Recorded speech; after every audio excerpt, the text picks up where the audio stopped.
Today we have quite a bit to check out. To begin with, we have this Orbin. In the distance is a couple of miners' houses and workshops and whatnot. We'll check that out right after.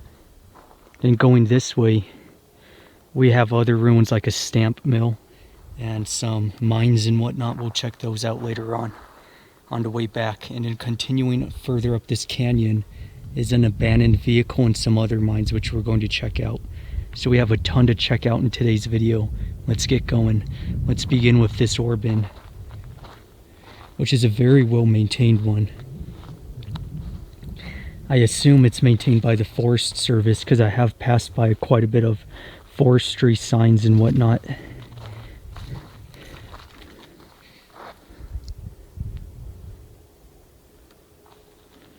From the looks of it, I think it's been restored.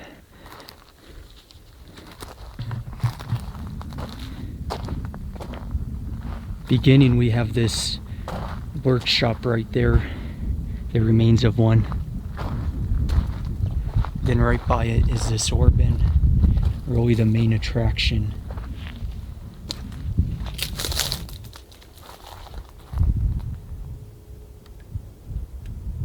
It's definitely been restored. Looking at the condition of it as I get closer, it's pretty obvious.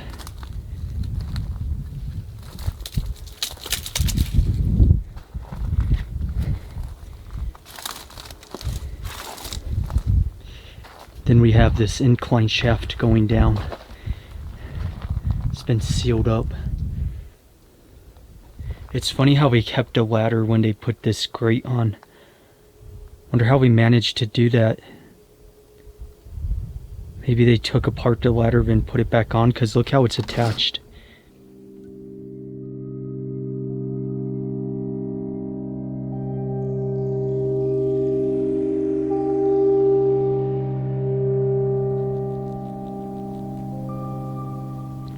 Let's continue onward and go up there and check out those buildings.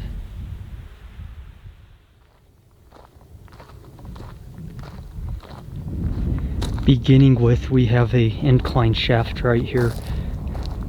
A very big one. Looking down, Orbin right there. Then we have an active mining operation. And I assume there's a head frame. That's what that was. So let's begin with this first building, which appears to be a workshop. The stairs are all gone, most of them. Not going up that way.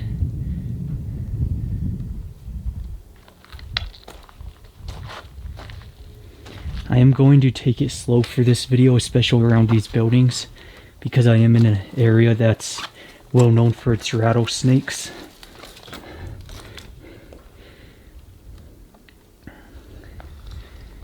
Probably a very heavy piece of equipment sat on there.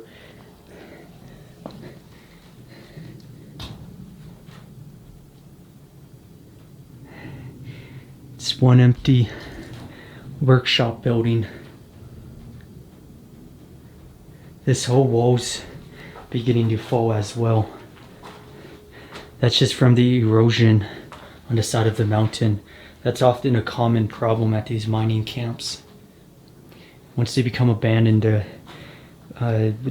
mountain just begins to erode and hit the buildings.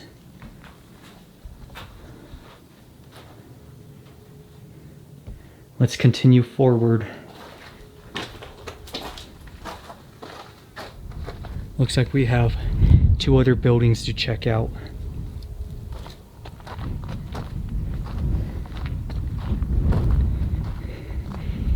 I'm guessing that was a house right there. Then we have this one, not in all too bad of condition. Small, empty room. Maybe a tool shed. Take your guesses.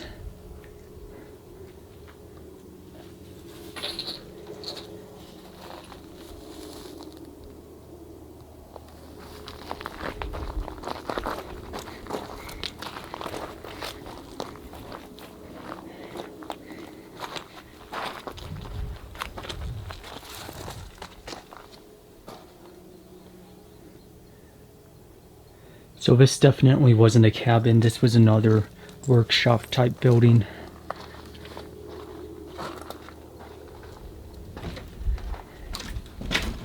Which I'm not going to walk in because there's just tons of exposed nails. The whole roof is gone. We have a table right there.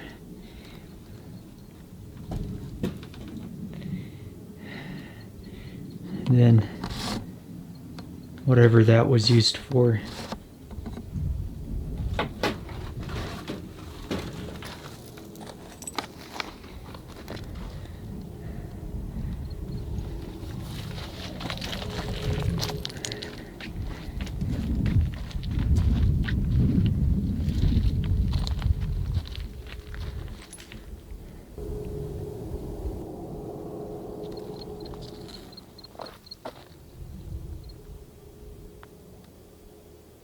Let's continue forward. I'm now going to drive up the washout and check out everything up there.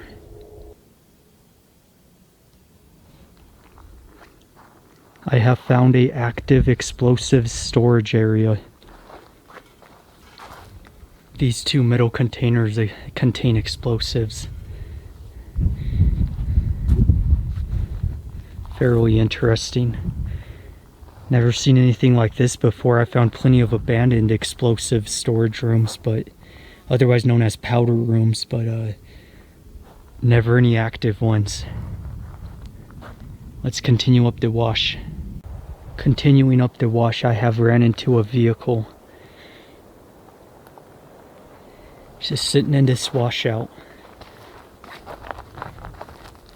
Now I'm not too good when it comes to these old vehicle identifications, especially the American brands. I don't really follow American vehicles too well, so can't say what it is.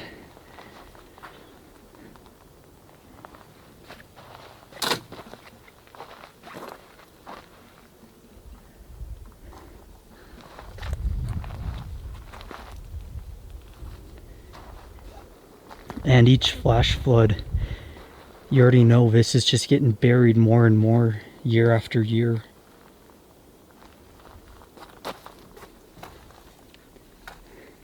Everything's been looted off of it.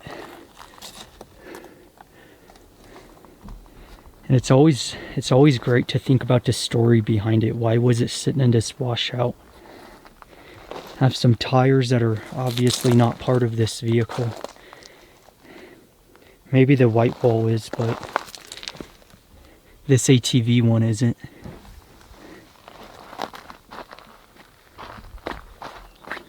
Looking at the rim. A Ford 500. Okay, so that is a vehicle I've heard of before.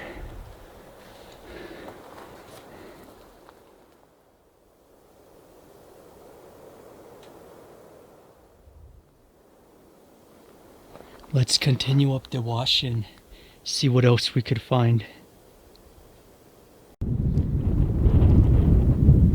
I'm at the top of the wash and I haven't seen anything else other than this prospect pit.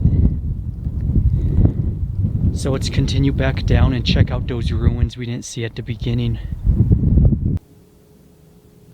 Back down at the bottom of the washout, we have more to check out on this side. Beginning, we have an open pit mine right there that's all fenced off.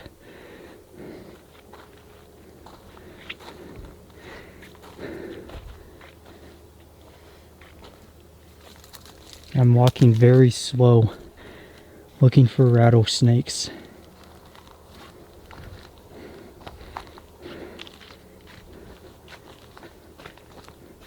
Then we have this neat mechanism. Not sure what it would have been used for. Looks almost like a head frame, but there's no mines nearby. I mean, there's that one, but it's obviously not an incline shaft, so wouldn't have a head frame. Continuing forward, we have a water tank in the distance, which there's really nothing over there, so I'm not even going to bother. And this big pile of wood and debris and whatnot that was likely once a building. Although this is it today. I'm going to get back on the road. Thank you for watching. Be sure to subscribe. Hope you enjoyed the video. And that's it for today.